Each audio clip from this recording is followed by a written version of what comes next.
ഈ ആലയത്തിൽ സന്നിഹിതരായിരിക്കുന്ന എല്ലാ ദൈവമക്കൾക്കും വേഗം വരുന്ന കർത്താവും രക്ഷകനുമായ യേശു ക്രിസ്തുവിന്റെ നിസ്തുലമായ നാമത്തിൽ വന്ദനം അറിയിക്കുകയാണ്. വിശുദ്ധ വേദപുസ്തക ചിന്തയിലേക്ക് നാം ഒരുമിച്ച് ഈ സമയം കടന്നു പോവുകയാണ്. വിശുദ്ധ മത്തായി എഴുതിയ സുവിശേഷം 24-ാം അധ്യായം അതിന്റെ 12-ാം വാക്യം ഈ സമയം നമുക്ക് ഒരുമിച്ചുള്ള ചിന്തയ്ക്ക് ആധാരമായി ദൈവസന്നിധിയിൽ ഈ സമയം വായിക്കപ്പെടുകയാണ്.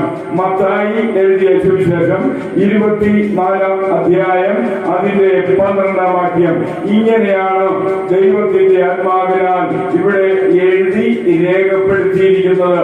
അധർമ്മം പെരുകുന്നത് കൊണ്ട് അനേകരുടെ സ്നേഹം തണുത്തു പോകും, എന്നാൽ അവസാനത്തോളം സഹിച്ചു നിൽക്കുന്നവൻ രക്ഷിക്കപ്പെടും. അധർമ്മം പെരുകുന്നത് കൊണ്ട് അനേകരുടെ സ്നേഹം തണുത്തു പോകും. എന്നെ കേൾക്കുന്ന വാത്സല്യമുള്ള ദൈവമക്കളെ, മനുഷ്യർ ചെയ്യുന്ന നികിഷ്ടമായ, നീചമായ, മൂല്യമില്ലാത്ത, ഗുണമില്ലാത്ത, പ്രയോജനമില്ലാത്ത, ഒരു വിധത്തിലും തന്നെ സഹായിക്കാത്ത എത്രയോ നിസ്സാരമായ മൂല്യത്തിൽ നിന്ന് വളരെ താഴേക്ക് പോകുന്ന പ്രവൃത്തികളാണ് നമ്മൾ ലോകത്തിൽ കാണുന്നത്. ഇന്നലെ നിങ്ങൾ വൈകിട്ട് ന്യൂസ് കണ്ടെങ്കിൽ 5 മണിക്ക് തിരുവനന്തപുരം കരമനയിൽ വെച്ച് 4-5 പേർ ഒരുമിച്ച് കൂടി ഒരു 21-22 വയസ്സുള്ള ഒരാളെ തല്ലി ചതച്ച് കൊല്ലുന്ന ആ സംഭവം എന്റെ ഈ പ്രായത്തിനിടയിൽ ഇതേപോലത്തെ ഒരു സീനറി ഞാൻ ആദ്യമായിട്ട് കാണുകയാണ്. വലിയ ദണ്ഡുകൾ കൊണ്ട് ഒരു മൃഗത്തെയോ ഒരു നായയോ ഒരു പേപ്പട്ടിയെ പോലും തല്ലി കൊല്ലുന്ന അവസ്ഥയിൽ നിന്ന് വളരെ വ്യത്യസ്തമായി ആ 21-22 വയസ്സുള്ള പയ്യനെ കരമന എന്ന് പറയുന്ന സ്ഥലത്ത് വെച്ച് തല്ലി ചതച്ച് കൊന്നിട്ട് ഇത്രയും വലിപ്പമുള്ള കല്ലെടുത്ത് അവന്റെ തലയിൽ നെഞ്ചത്തുമായിട്ട് എറിയുന്ന ഇത്രത്തോളം മനുഷ്യന്റെ ജീവിതം നേറികെട്ടതായി, ഇത്രത്തോളം മനുഷ്യന്റെ ജീവിതം ധാർമ്മികമായി അധപ്പതിച്ചിരിക്കുന്ന കാലഘട്ടത്തിൽ പ്രിയ വാത്സല്യമുള്ള ദൈവമക്കളെ, നമ്മൾ അതിന്റെ നടുവിൽ അങ്ങനെയുള്ള ഒരു സ്റ്റേറ്റിലാണ് നമ്മൾ ജീവിക്കുന്നത് എന്നുള്ള കാര്യം മറന്നുപോയത്. അതുകൊണ്ട് കർത്താവായ യേശു ക്രിസ്തുവിന്റെ നാമത്തിൽ ഞാൻ ഓർപ്പിക്കുകയാണ്.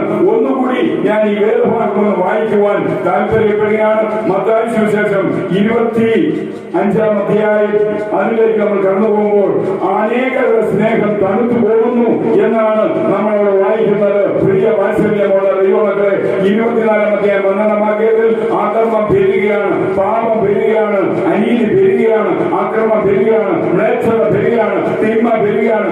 ഒരു മനുഷ്യന്റെ ജീവിതത്തിൽ നന്മയില്ല, ഒരു മനുഷ്യന്റെ ജീവിതത്തിൽ ഗുണമില്ല, ഒരു മനുഷ്യന്റെ ജീവിതത്തിൽ അനുഗ്രഹിക്കപ്പെടുവാൻ ആവശ്യമായ ഒരു നല്ല ചിന്തയോ നല്ല പ്രവൃത്തിയോ നല്ല പെരുമാറ്റമോ ഇല്ലാത്ത നാട്ടിന്റെ വളരെ അധപ്പതിച്ച സംസ്കാരത്തിൽ നമ്മൾ ജീവിക്കുമ്പോൾ എന്നെ കേൾക്കുന്ന വാത്സല്യമുള്ള ദൈവമക്കളെ, ഞാൻ കർത്താവിന്റെ നാമത്തിൽ ഓർപ്പിക്കട്ടെ, നമ്മൾ ശ്രദ്ധയുള്ളവരായിരിക്കണം, നമ്മൾ കരുതലുള്ളവരായിരിക്കണം, നമ്മൾ ജാഗ്രതയുള്ളവരായിരിക്കണം, നമ്മൾ ഏകാഗ്രതയുള്ളവരായിരിക്കണം. നമ്മുടെ ജീവിതം ഒരു കാരണവശാലും ഇത്രയും കാലം ജീവിച്ചതിൽ ഒരു രീതിയിൽ താഴോട്ടല്ല പോകേണ്ടത്, മുകളിലോട്ടാണ് പോകേണ്ടതെന്ന് കർത്താവിന്റെ നാമത്തിൽ ഉറപ്പിക്കുകയാണ്. കർത്താവായ യേശു വരുവാനുള്ള സമയം ആസന്നമായി, നമ്മുടെ രക്ഷകന്റെ ആഗമനം ആസന്നമായി, നമ്മുടെ വീണ്ടെടുപ്പുകാരന്റെ മടങ്ങിവരവ് ആസന്നമായി. ലോകത്തെ നീതിയോടെ ഭരിക്കുന്ന ഒരു രാജാവിനെ പ്രത്യേകിച്ച് ഈ നാടുകളിൽ ലോകമെമ്പാടുമുള്ള മനുഷ്യര് ഒരുമിച്ച് ആകാംക്ഷയോടെ ആഗ്രഹിക്കുന്നു. ഈ ലോകത്തിലെ ഒരു ഭരണകൂടവും ശാശ്വത സമാധാന ശാന്തിപരമായ ഒരു ജീവിതം മനുഷ്യന് സമ്മാനിക്കത്തില്ല എന്ന അറിവോടുകൂടി ഉത്തമയുടെ പുസ്തകം 8-ാം അധ്യായം അതിന്റെ 14-ാം വാക്യം ഞാൻ ഇവിടെ വായിക്കുവാൻ ആഗ്രഹിക്കുന്നു. ഉത്തമയുടെ പുസ്തകം 8-ാം അധ്യായം അതിന്റെ 14-ാം വാക്യം, എന്റെ പ്രിയ, നീ പരിമള പർവ്വതങ്ങളിലെ ചെറുമാനിനും കനമാൻ കുട്ടിക്കും തുല്യനായി ഓടിപ്പോവുക. ഈ ഭാഗം നമ്മൾ വായിക്കുമ്പോൾ പ്രിയ വാത്സല്യമുള്ള ദൈവമക്കളെ, തനിക്ക് വേണ്ടി തന്റെ എല്ലാമായ ജീവിതത്തെ സമർപ്പിച്ച, താൻ പ്രതീക്ഷിക്കുന്ന, തന്റെ പ്രതീക്ഷയായ പ്രത്യാശ ബിന്ദുവായിരിക്കുന്ന ആ ഇടയ ചെറുക്കനോട് അല്ലെങ്കിൽ ആ വീണ്ടെടുപ്പുകാരന് തുല്യനായ ആ മഹാപൃഥ്വിയോട് ആ വീണ്ടെടുപ്പ് പ്രതീക്ഷിച്ചിരിക്കുന്ന ആ ശൂലംകാരന് പറയുകയാണ്, നീ വളരെ വേഗത്തിൽ ഓടി വരിക, ഓടിപ്പോവുക എന്നല്ല, ഓടി വരിക. എന്റെ ഈ ഭൂമിയിലെ ജീവിതം ദുഃഖപൂർണ്ണമാണ്, എന്റെ ഈ ഭൂമിയിലെ ജീവിതം പ്രയാസപൂർണ്ണമാണ്, എന്റെ ഈ ഭൂമിയിലെ ജീവിതം സകലപൂർണ്ണമാണ്, എന്റെ ഈ ഭൂമിയിലെ ജീവിതം ദാരിദ്ര്യ ദൂരമാണ്, എന്റെ ഈ ഭൂമിയിലെ ജീവിതം ഒരു കാരണവശാലും ഒരു സുരക്ഷയ്ക്കും സാധ്യതയില്ലാത്തത് കൊണ്ട് കർത്താവായ യേശുവിന്റെ മണവാട്ടിയായി നിൽക്കുന്ന സഭ ഇങ്ങനെയാണ് പറയുന്നത്: എന്റെ പ്രിയ, എന്റെ മണവാളനെ, എന്റെ വീണ്ടെടുപ്പുകാരനെ, എന്റെ രക്ഷകനെ, എന്റെ വഴികാട്ടിയെ, എന്നെ ഉദ്ധരിക്കുന്നവനെ, എന്നെ സഹായിക്കുന്നവനെ, എന്നെ കാക്കുന്നവനെ, എന്നെ ചേർക്കുന്നവനെ, എന്നെ സുരക്ഷിതമായ ഒരു സങ്കേത സ്ഥലത്തിലേക്ക് കൊണ്ടുപോകുന്നവനെ, നീ പരിമള പർവ്വതങ്ങളിൽ ചെറുമാനിനും പ്രിയ വാത്സല്യമുള്ള ദൈവമകളെ, നമ്മുടെ കർത്താവായ യേശുവിനെ കുറിച്ച് നാം ഈ വേദഭാഗം ചിന്തിക്കുകയാണെങ്കിൽ അവൻ കടന്നു വരുന്ന ആ മനോഹരമായ സീനറിയാണ് കാണുവാൻ സാധിക്കുന്നത്. നീ പരിമള പർവ്വതങ്ങളിലെ ചെറുമാനിനും പ്രിയ വാത്സല്യമുള്ള ദൈവമകളെ, ഈ മാനിനെ സംബന്ധിച്ച് ഒരു പ്രത്യേകത നമ്മൾ കാണേണ്ടത് അനിവാര്യമാണ്. അത് താഴ്മയുള്ള, എളിമയുള്ള, വിനയമുള്ള ഒരു ജീവിയാണ്, ഒരു മൃഗമാണ്. എങ്കിൽ പോലും അത് ഉറങ്ങുമ്പോൾ അതിന്റെ കണ്ണ് പൂർണ്ണമായി അടയാതെ ഒരു ഭാഗം തുറന്നിരിക്കും. കാരണം ശത്രുക്കൾ ഏറ്റവും കൂടുതൽ ആക്രമിക്കുവാൻ സാധ്യതയുള്ള ഒരു മൃഗമായി ഈ മാൻ കാണപ്പെടുമ്പോൾ അതെപ്പോഴും ശത്രുവിനെ നിരീക്ഷിക്കുവാൻ ഉറക്ക സമയത്ത് പോലും അതിന്റെ കൺപോളകൾ പകുതി അടഞ്ഞും പകുതി അടയാതെയിരിക്കും. അതുകൊണ്ട് എന്നെ കേൾക്കുന്ന വാത്സല്യമുള്ള ദൈവമക്കളെ, ഇത് നമ്മളെ സംബന്ധിച്ച് ഒരു സൂക്ഷ്മ നിരീക്ഷണം നമ്മുടെ ജീവിതത്തിൽ തരികയാണ്. നമ്മൾ ശ്രദ്ധയുള്ളവരായിരിക്കണം. നമ്മൾ ഏത് സാഹചര്യത്തിൽ, ഏത് സന്ദർഭത്തിൽ, എവിടെയായിരുന്നാലും നമ്മൾ ജാഗ്രത കുറവോടുകൂടി അപകടങ്ങളിൽ പെടരുത്. നമ്മൾ ശ്രദ്ധ കുറവ് മൂലം നമ്മൾ അനർത്ഥത്തിൽ പെടാതെ നമ്മൾ സൂക്ഷ്മതയുള്ളവരായിരിക്കണമെന്ന് കർത്താവിന്റെ നാമത്തിൽ ഓർക്കുകയാണ്. എന്റെ പ്രിയ, നീ പരിമള പർവ്വതങ്ങളിലെ ചെറുമാനിനും കലമാൻ കുട്ടിക്ക് തുല്യനായി ഓടി പോരുക. ആമേൻ. നമ്മുടെ കർത്താവായ യേശുവിനോട് കാൺപിഴായ മണവാട്ടി സഭ അല്ലെങ്കിൽ ഈ ശൂലക്കാരി ഇങ്ങനെയാണ് പറയുന്നത്: നീ ഓടി വരിക. അതിനോട് വാത്സല്യമുള്ള ദൈവമക്കളെ, ഈ അനിശ്ചിതമായ ലോകത്തിൽ നിന്ന് നമ്മളെ രക്ഷിക്കുവാൻ ഒരാൾക്ക് മാത്രമേ കഴിയൂ. അത് നസ്രയനായ യേശുവാണ്, അത് കർത്താവായ യേശുവാണ്, അത് രക്ഷകനായ യേശുവാണ്, അത് വീണ്ടെടുപ്പുകാരനായ യേശുവാണ്, അത് പാപപരിഹാരകനായ യേശുവാണ്, അത് പാപമോചകനായ യേശുവാണ്, അത് രക്ഷകനായ യേശുവാണ്.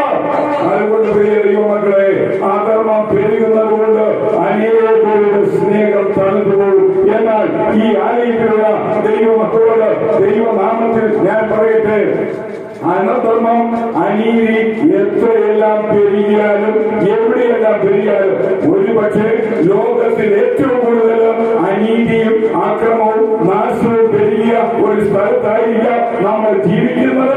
ആ ചുറ്റുപാടിൽ നമ്മുടെ സ്നേഹം തണുത്തു പോകരുത്, നമ്മുടെ അനുകമ്പ തണുത്തു പോകരുത്, നമ്മുടെ ആർദ്രത തണുത്തു പോകരുത്, നമ്മുടെ മനസ്സാക്ഷി തണുത്തു പോകരുത്, നമ്മുടെ മനസ്സിന്റെ അലോലമായ അവസ്ഥ തണുത്തുപോയി നമ്മുടെ ഹൃദയം കല്ലുപോലെ കടുപ്പമുള്ളതായി തീരാതിരിക്കാൻ നമ്മൾ നമ്മുടെ ദൈവത്തിന്റെ പരിശുദ്ധാത്മാവിനാൽ സൂക്ഷിക്കപ്പെടേണ്ടത് അനിവാര്യമാണെന്ന് കർത്താവായ യേശുവിന്റെ നാമത്തിൽ ഞാൻ ഓർപ്പിക്കുകയാണ്. യെരൂശലേമിന് 50 മൈൽ വടക്ക് യഹോവയിൽ മലനാട്ടിൽ ശലോമോൻ മഹാരാജാവിന് ഒരു മുന്തിരിത്തോട്ടം ഉണ്ടായിരുന്നു. ആ മുന്തിരിത്തോട്ടം താൻ കാവൽക്കാരെ ഏൽപ്പിച്ച് ഒരമ്മയും 2 സഹോദരങ്ങളുമാണ് ആ മുന്തിരിത്തോട്ടത്തെ ഇങ്ങനെ വളരെ നല്ലതുപോലെ ജാഗ്രതയോടെ കാത്തുകൊണ്ടത്. അങ്ങനെ ആ മുന്തിരിത്തോട്ടത്തെ കാത്തുകൊണ്ട ആ കുഞ്ഞുങ്ങളുടെ മാതാവായ ശൂരോമി, അവരെ കുറിച്ചാണ് ഈ പുസ്തകത്തിൽ നിറച്ചു കാണുവാൻ സാധിക്കുന്നത്. അവൾ കഷ്ടപ്പെട്ട് വെയിലിന്റെ ആഹ്ലാദത്താൽ തന്റെ ജീവിതം എല്ലാം കൊണ്ടും തകർന്ന ദരിദ്രമായ സമയത്ത് തന്റെ ഈ ജോലിയുടെ ഭാരത്തെ കുറിച്ച് അവൾ ചിന്തിച്ച് ആകുലപ്പെട്ട് നിരാശപ്പെട്ട് പ്രയാസപ്പെട്ട് ചിന്തിച്ചുകൊണ്ടിരിക്കുമ്പോൾ ഒരു മനുഷ്യൻ ആ മുന്തിരിത്തോട്ടത്തിലേക്ക് ആടുകളുമായി കടന്നു വരികയാണ്. അദ്ദേഹം ആടുകളെ മേടിച്ചു. ഈ ശൂരോമി ആ മുന്തിരിത്തോട്ടത്തിൽ ജോലി ചെയ്യുകയാണ്. ഇവർ രണ്ടുപേരും സ്നേഹത്തിലായി കാര്യങ്ങളെ കുറിച്ച് സംസാരിച്ചു. ആ ഇടച്ചേർക്കൻ ചോദിച്ചപ്പോൾ ഈ മുന്തിരിത്തോട്ടത്തിലെ ജോലിക്കാരിയായ ഈ ശൂരോമി തന്റെ കഷ്ടതയുടെ നിർഭാഗ്യകരമായ ജീവിതവും പങ്കുവച്ചു. എന്നാൽ ഒരു ദിവസം ഞാൻ മടങ്ങി വരും, അന്ന് നിന്റെ കഷ്ടപ്പാടിന് പരിഹാരം ഉണ്ടാകുമെന്ന് പറഞ്ഞ് ഈ ഇടയച്ചേർക്കൻ കടന്നുപോയി. ആ ഇടയച്ചേർക്കൻ പോയ സമയം മുതൽ, ആ സന്ദർഭം മുതൽ ഈ ശൂരോക്കാരിയുടെ മനസ്സിൽ എന്റെ കഷ്ടപ്പാട് മാറ്റുവാൻ, എന്റെ ഭാരം മാറ്റുവാൻ, എന്റെ പ്രയാസം മാറ്റുവാൻ, എന്റെ വേദന മാറ്റുവാൻ, എന്റെ വിഷമം മാറ്റുവാൻ, എന്റെ ഞെരുക്കം മാറ്റുവാൻ, എന്റെ ദാരിദ്ര്യം മാറ്റുവാൻ ആ മനുഷ്യൻ എന്നോട് വാക്ക് പറഞ്ഞിട്ടുണ്ട്. അവൻ എപ്പോൾ മടങ്ങി വരും. അങ്ങനെ അവൾ തന്റെ മനസ്സിന്റെ ഉള്ളറയിൽ ഈ രഹസ്യത്തെ വെച്ച് സ്നേഹത്തിന്റെ പൂവ് അലങ്കരിച്ചുകൊണ്ടിരിക്കുമ്പോൾ സ്വർഗീയ ആഡംബര സമൃദ്ധിയോടുകൂടി ഇതാ ഒരുവൻ കടന്നു വന്ന് തന്റെ സ്വർഗീയ ആ രഥ മനോഹരമായ അവസ്ഥയിൽ തന്റെ അടുക്കളയ്ക്ക് കൊണ്ട് നിർത്തി തന്നെ ആ രഥത്തിൽ കയറ്റി തന്റെ രാജധാനിയെ കൊണ്ടുപോയി തന്നെ വിവാഹം കഴിച്ച് തന്റെ ദുഃഖവും തന്റെ പ്രയാസവും തന്റെ വേദനകളും വിഷമങ്ങളും എന്നേക്കുമായി ആ വാക്കുവന്ന ഇടച്ചെറുക്കൻ മാറ്റിയെങ്കിൽ എന്നെ കേൾക്കുന്ന വാത്സല്യമുള്ള ദൈവമക്കളെ, നമ്മുടെ കർത്താവായ യേശു കഷ്ടപ്പെടുന്ന നമ്മളെ, പ്രയാസപ്പെടുന്ന നമ്മളെ, ബുദ്ധിമുട്ട് അനുഭവിക്കുന്ന നമ്മളെ, വേദന അനുഭവിക്കുന്ന നമ്മളെ, വിഷമം അനുഭവിക്കുന്ന നമ്മളെ ഇങ്ങനെയാണ് വാക്ക് പറഞ്ഞിട്ട് പോയത്. ഞാൻ നിങ്ങൾക്ക് സ്ഥലം ഒരുക്കാൻ പോവുകയാണ്, ഞാൻ പോയി സ്ഥലം ഒരുക്കിയ ഞാൻ ഇരിക്കുന്ന ഇടത്ത് നിങ്ങൾ ഇരിക്കേണ്ടത് ഞാൻ പിന്നെ കരുതുന്നത് നിങ്ങളെ എന്റെ ചേർത്തുള്ളൂ. അങ്ങനെയെങ്കിൽ വാത്സല്യമുള്ള ദൈവമക്കളെ, നമ്മൾ വായിച്ചതുപോലെ അധർമ്മം പെരുകുമ്പോൾ, അക്രമം പെരുകുമ്പോൾ, പാപം പെരുകുമ്പോൾ, തീമ പെരുകുമ്പോൾ, ദോഷം പെരുകുമ്പോൾ, ദോഷം ചെയ്യുന്നത് ദോഷത്തിന് കൈയായി തോന്നുന്നുണ്ടോ സർവമോഹൻ പറയുമ്പോൾ നമ്മുടെ കർത്താവിന്റെ വീണ്ടും വരവിന്റെ സമയം ആഗ്രഹിച്ചിരിക്കുകയാണ്. ആ സമയം ഇതാ പ്രിയ വാത്സല്യമുള്ള ദൈവമക്കളെ, ആ കർത്താവിന്റെ കാൽപാദത്തിന്റെ പെരുമാറ്റ ശബ്ദം നമ്മുടെ കാതുകളിൽ കേൾക്കുവാനുള്ള സമയം ഇതാ ആസന്നമായിരിക്കുകയാണ്. ആദർമ്മ വരിക ഈ നാട്ടിൽ നമ്മൾ ജാഗ്രതയോടെ കരുതലോടെ സൂക്ഷിക്കണമെന്ന് കർത്താവായ യേശുക്രിസ്തുവിന്റെ നാമത്തിൽ ഓർപ്പിക്കുകയാണ്. അങ്ങനെ ഓർപ്പിക്കുമ്പോൾ എന്റെ പ്രിയ, നീ പരിമള പർവ്വതങ്ങളെ ചെറുവാനും കർമാൻകുട്ടിക്ക് തുല്യനായി ഓടി വന്ന് എന്നെയും രക്ഷിക്കണമേ എന്നുള്ള പ്രാർത്ഥനയോടെ നമ്മുടെ ജീവൻ തെളിവായിപ്പാൻ കർത്താവ് സഹായിക്കുമാറാകട്ടെ. ആമേൻ.